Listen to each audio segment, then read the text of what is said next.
At the moment, we're sort of taking a little bit of a sabbatical from Culture Club. People kind of want to believe, you know, they want to sort of be elevated, and I think as a DJ, you can do the same thing. Why don't I show you around this gorgeous hotel through the corridors of my mind? I think you have more freedom DJing than you do in pop music at the moment. I haven't really made money from my musical career in a long, long time.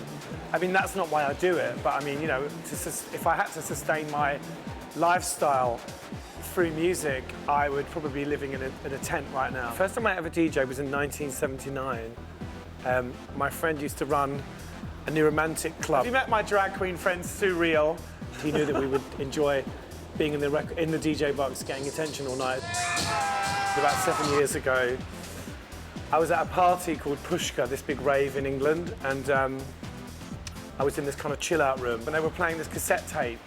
And I said to the promoter, why don't you get someone to play records in here? It's very 80s, I feel like I'm in a Visage video. And they said, well, why don't you? And so the next time they had the rave, I went there with my records and I DJ'd. And it turned into a career. I'm so extravagant.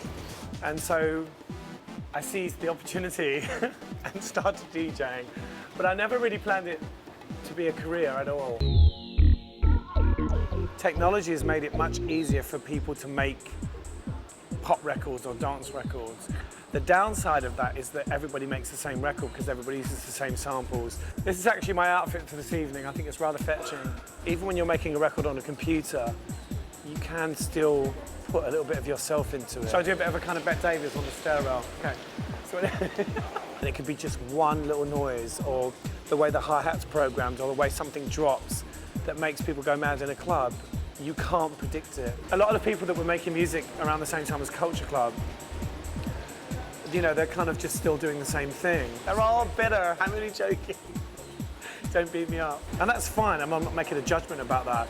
But for me, I would find that very frustrating. I wouldn't want to just kind of, like Groundhog Day, you know, just constantly be just doing that the whole time. To be honest with you, DJing has kind of saved my arse.